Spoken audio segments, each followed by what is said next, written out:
आइए आज आपके ज्योग्राफी का चौथा चैप्टर क्लाइमेट शुरू करते हैं। क्लाइमेट या जलवायु से तात्पर्य एक लंबी अवधि के लिए एक बड़े क्षेत्र में मौसम की कुल स्थितियों और विविधताओं के योग से है।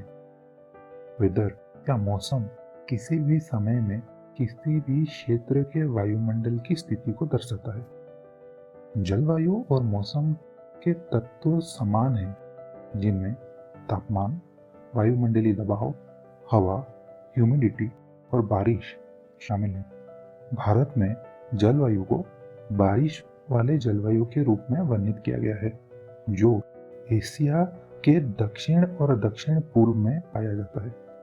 भले ही किसी देश की जलवायु के परिस्थितियों में एक सामान्य पैटर्न मौजूद है, उनमें फिर भी विभिन्न क्षेत्रों में विभिन्नताएं हो सकती हैं। इन विविधताओं ने लोगों के जीवन में बदलाव ला दिया है, जिसमें वे क्या खाते हैं, क्या पहनते हैं या किस तरह के घर में रहते हैं, सब शामिल है।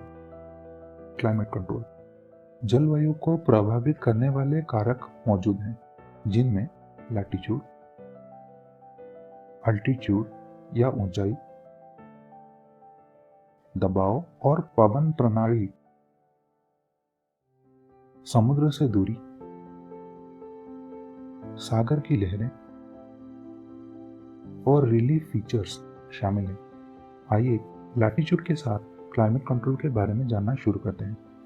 लैटिट्यूड पृथ्वी के गोलाकार के कारण एक जगह को कितनी सूर्य किरण मिलती है, ये उसके लैटिट्यूड पर निर्भर करता है, यानी इस बात पर कि वो जगह कहाँ मौजूद है, जिसकी वजह से जब हम भूमध्य रेखा या इक्वेटर से ध्रुवीय क्षेत्रों की ओर बढ़ते हैं तो तापमान में गिरावट आती है। ट्रॉपिक ऑफ कैंसर नामक लैटिट्यूड, जो 23.5 डिग्री नॉर्थ को दर्शाती है, वो हमारे देश के ठीक बीचों बीच से गुजरती है, जिसके पश्चिमी छोर पे रण ऑफ कच्छ है और पूर्वी छोर में मिजोरम है। इसके परिणाम स्वरूप देश के उत्तरी भाग में सब ट्रॉपिकल जलवायु और दक्षिण में ट्रॉपिकल जलवायु मौजूद है। अल्टीट्यूड या ऊंचाई। जैसे जैसे हम पृथ्वी की सतह से आसमान की ऊंचाइयों की ओर जाते हैं, वायुमंडल का घनत्व कम होता जाता है और तापमान में गिरावट आती है। इसी वजह से पहाड़ी इलाकों में गर्मी के मौसम में भी ठंड रहती है। भारत के उत्तरी इलाकों में पहाड़ों की औसत ऊंचाई 6000 मीटर है, जबकि समुद्र तटीय मैदानों की औसत ऊंचाई 30 मीटर होती है। हिमालय पर्वत श्रृंखला मध्य एशिया से आने वाली बर्फीली हवाओं को रोक लेती है और भारतीय उपमहाद्वीप में इसी कारण ठंड की मात्रा कम रहती है।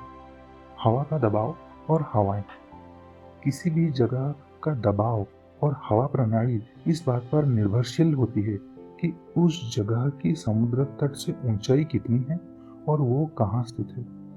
इसी कारण हवा प्रणाली और दबाव जगह की तापमान और बारिश को प्रभावित करते हैं।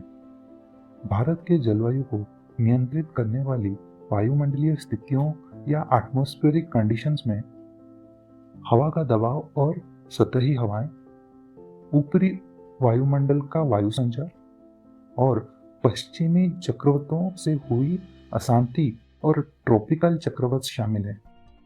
आगे बढ़ने से पहले आइए कुछ जरूरी चीजों के बारे में समझ लेते हैं।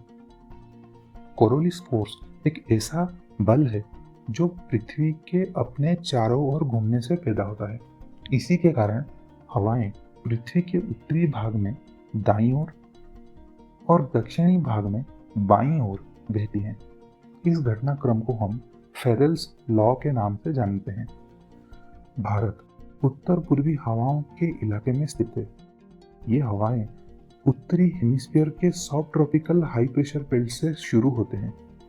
ये दक्षिण की ओर बहते हैं, लेकिन कोरोलिस फोर्स के प्रभाव से दाएं दिशा की ओर मुड़ जाती हैं और इक्वेटोरियल लो प्रेशर एरिया की ओर बढ़ती हैं। ये हवाएं सूखी होती हैं, यानी इनमें ज़्यादा नमी नहीं होती है और इसी कारण ये बारिश नहीं लाते हैं। सौभाग्यवश भारत इन हवाओं पर बारिश के लिए आश्रित नहीं रहता है। ठंड के मौसम में हिमालय के उत्तर में एक हाई प्रेशर बनता है और ठंडी सूखी हवाएं यहाँ से दक्षिण में महासागर में बने लो प्रेशर की ओर बहना शुरू करती हैं। हैरानी की बात यह है कि ग्रीष्म के ऋतु में इसका ठीक उल्टा होता है और उत्तर पश्चिमी भारत में लो प्रेशर बनता है, जिसके कारण हवाएं दक्षिणी हिंद सागर के गर्म जल के ऊपर बने हाई प्रेशर से बहने लगती हैं और भूमध्य रेखा को पार करते हुए लो प्रेशर की ओर दाएं मुड़ जाती हैं और भारतीय उपमहाद्वीप में बारिश लगती हैं। इन्हें साउथ वेस्ट मानसून विंड्स के नाम से जाना जाता है। समुद्र से दूरी। जैसे जैसे समुद्र से दूरी बढ़ती जाती है वैसे वैसे तापमान को संयमित करने की क्षमता घटती जाती है और लोग चरम मौसमी स्थितियों को अनुभव करना शुरू कर देते हैं। यानी ग्रीष्म ऋतु ज़्यादा गर्म और सर्द ऋतु ज़्यादा ठंडी लगने लगती है। इस घटनाक्रम को कॉन्टिनेंटलिटी कहा जाता है। Ocean currents. तटीय हवाओं के साथ समुद्री धाराएं तटीय क्षेत्र के जलवायु को प्रभावित करते हैं। समुद्र तटीय इलाके गर्म होंगे या ठंडे, ये इस बात पर निर्भर करता है कि तटवर्ती हवाएं या ऑन शोर विंड्स बहते समय समुद्र की धाराएं ऊष्म है या ठंडी।